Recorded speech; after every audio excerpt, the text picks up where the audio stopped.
I'm gonna get in trouble for this one. This is the third video like this that I've done. It's probably been like a year since I did the other two. I don't remember how long it's been, but I had a subscriber leave a comment asking me, hey Justin, you've been doing a lot of top 10s lately. Are you going to do another critical topic? It's been a while. And I'm like, you're right. It has been a while. I think I've been playing too nice lately. So I'm going to come at you guys with a critical discussion. I have a few points I want to touch on. I'm going to call them hot takes as per the topic of this video. I got 3 of them, and one or more of them may or may not apply to you. I would encourage you to not get offended because I'm talking to you through a video. I don't live where you live. I'm not really a part of your life outside of this screen, so don't allow my opinion, if it does not align with yours, to affect anything to do with your life. At the very most, we can have a nice open discussion about it. At the very least, you can just skip this video, just keep it moving, and the world will keep on spinning, your life will keep on moving forward. Now, typically I would script this whole video, but honestly, I didn't have time. So I'm going off the cuff with this one. I don't know what I'm going to say exactly. It's going to be a little bit more raw, a little bit more unfiltered, maybe even a little bit less edited than normal. So with all that out the way, how about we get into these 3 fragrance hot takes that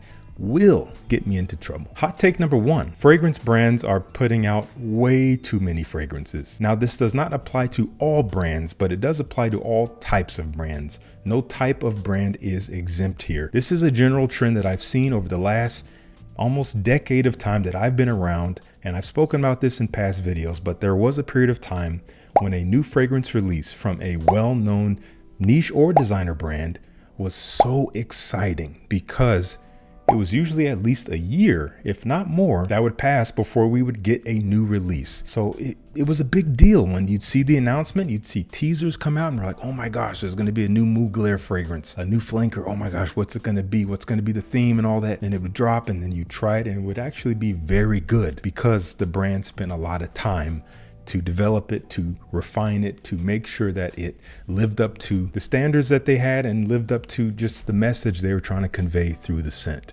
Same goes for niche fragrances. You look at Creed. I remember when Viking was coming, it was the first new men's marketed release we were seeing in some time. This was in 2017. It dropped. I got a sample of it. I did a review on that sample. I was so excited. And fast forward to today, we see 3-4 releases a year, sometimes more. And that's the low end. The House of Amouage. I love the House of Amouage. One of my favorite fragrance houses in my collection. Same thing. 4, 5, 6, 7. They're just pumping them out. And so the question is, why? Why are they putting out more than ever before? I don't know definitively, but I do have my theories. My primary theory being the rise of the Middle Eastern market and its stronghold on the community, on the industry. These brands are putting out gobs of fragrances a year. Dozens, some of them over 100 in a year. And the cost to create them is absurdly low, so they are sold for absurdly low, and therefore they can turn them over. They can make new ones every single month if they want to. Who knows how they do that, actually putting out quality? I don't know. But as a result of that rising tide, you now have all these other brands that I think feel like, well, in order to stay relevant with our customer base, we have to keep putting out new fragrances just as often, at least more often. And ultimately what this results in is not necessarily a decrease in quality. I think these brands are still putting quality ingredients into their fragrances. They're still contracting with fantastic perfumers who know what they're doing, who do quality work.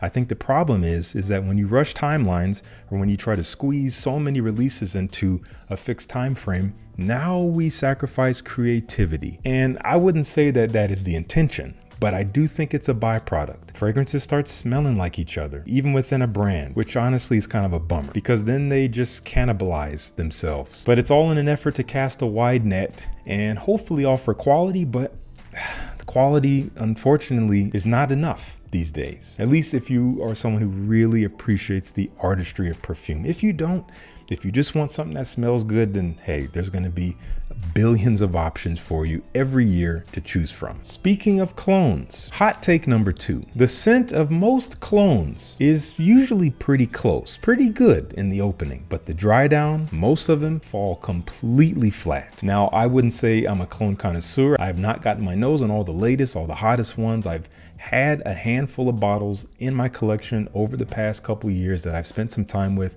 most of which I don't have anymore. I mainly got them just to see what the fuss is about, just to see, okay, what is really comprising the fabric of people's interest these days? What is it about these things that people are just all about?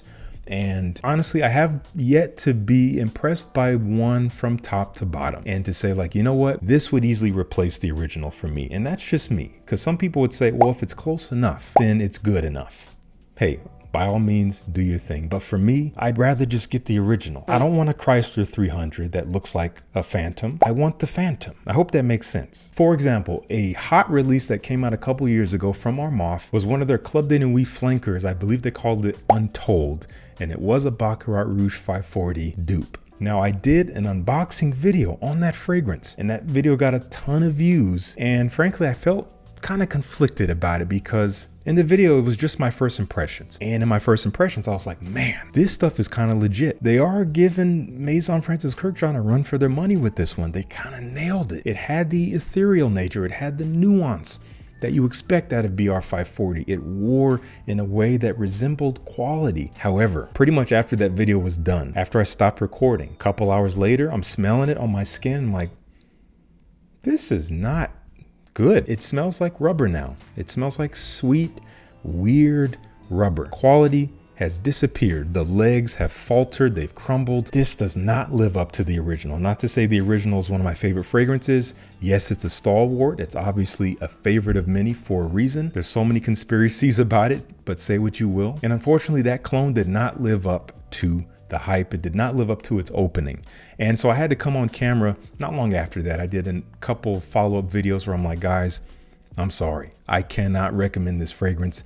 It did not live up after it dried down. It just completely perished on my skin. And not in terms of performance, in terms of actual scent quality. And I found that to be the case for many of the fragrances that I have tried. I know that there's probably a few diamonds in the rough. I'm sure that there are some that do hold on to their integrity as they dry down, but I don't think it's the majority out there. And that's just the nature of what happens when you put inexpensive ingredients into a perfume. And I know there's a huge argument against that of people saying these clone brands are using all the same flavor fragrance houses, all the same ingredients as all the niche brands. We're being sold cheap stuff. It's really that simple. And if you like it, then that's what matters. But I don't think we can say it is an adequate replacement from top to bottom. Well, let's just call it what it is. Let's just be real. If you want to accept lower quality, that doesn't make you any less of a person. It just means that that's what you want to accept, but they're not the same. It's apples to oranges. And my final hot take, this one, I'll be honest, I was hesitant to include this in the video. I consulted with my wife. I'm like, do you think this is too harsh? And she's like, well, I think it's all going to depend on how you communicate it. So I thought about it and I decided I'm going to leave this in here. I am going to share about this idea, this observation that I've made. And it's something that I feel a certain way about, and I have some thoughts, and my whole intention here is to offer solutions. It's not to point fingers. It's not to call attention to the cracks or bring anyone down. I'm just trying to offer a fix to a problem that I see, because oftentimes it's so easy on the internet to just complain and complain. And what do we typically complain about? We complain about change, things that change because they affect us in different ways. They affect our access to things we could access before. And the change I'm primarily talking about is prices. Prices in the fragrance community, in the fragrance industry. As we know, the elephant in the room, they are going up, especially with some of these new niche releases. I mean, I'm looking at Parfum de Marly. They have their new Les Extraits, whatever, their collection. I haven't tried any of them. I am curious because I actually do like the way they look, at least on my screen. I have heard that in hand, they feel a little cheap, or maybe they look like clone bottles. I don't know. I'm not going to speak to any of that. But the price is intriguing. $550 retail for 100 milliliters. That's hefty. And I know for most of you, when you see a release come out like that and you're like, man, I'm excited. I want to try this because it's a new fragrance and I want to try what's new. But when it's $550, yes, that is a barrier to entry. And it's a barrier that I'm not even willing to try to surmount. That's a lot for a perfume. Now, all that means is that they are not catering to everyone. You and I are not their target audience. And that's just what it is. It's like Rolex. Rolex is not targeting you unless you're a person who has the means to buy Rolexes. So if we don't have the means to buy these new Parfum de Marly, then it's not for us unless we want to make a change. And that is what I'm talking about here. Instead of complaining about the rising prices in relation to the income that you have and maybe have had for some time, especially if you live in North America. I'm only speaking to North America because I know the situation is different in other places around the world, and I've spoken insensitively about it in the past and I've been kind of reamed for it.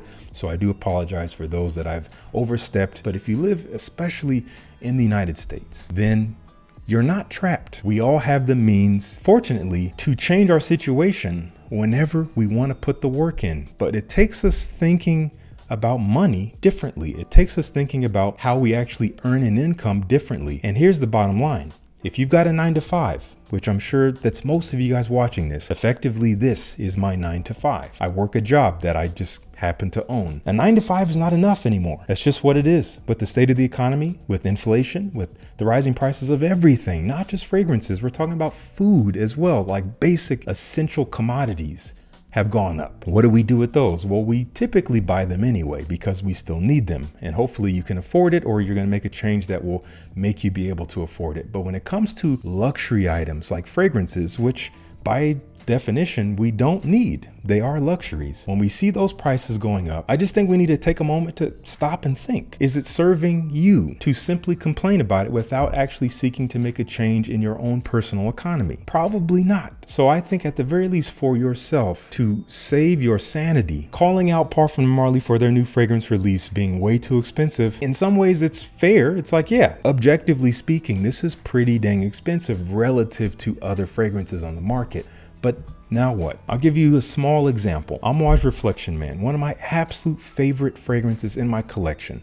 It's a fragrance that I will always have, no matter where this channel goes, whenever I decide to step away from making regular content, whenever I decide to fully and permanently downsize my collection, Reflection Man is one of those few that will make the cut. I bought my 50 milliliter bottle in 2017 for $136. That was a discounted price. That was not retail. Today, I did a search and the lowest I could find for a 50 milliliter bottle is about 183 bucks.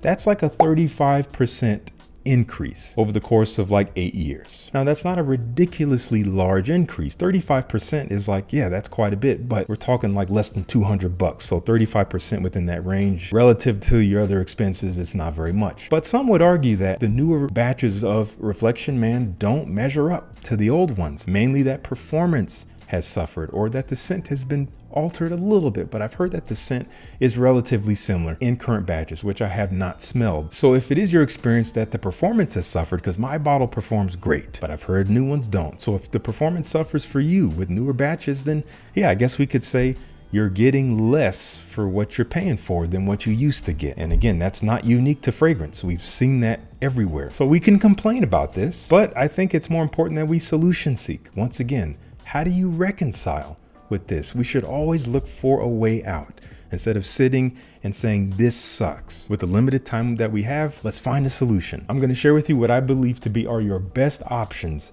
for reconciling with this problem of fragrance prices going up. Number one, you can find a way to increase your income if you really want to afford what's coming out. There are tons of ways to supplement.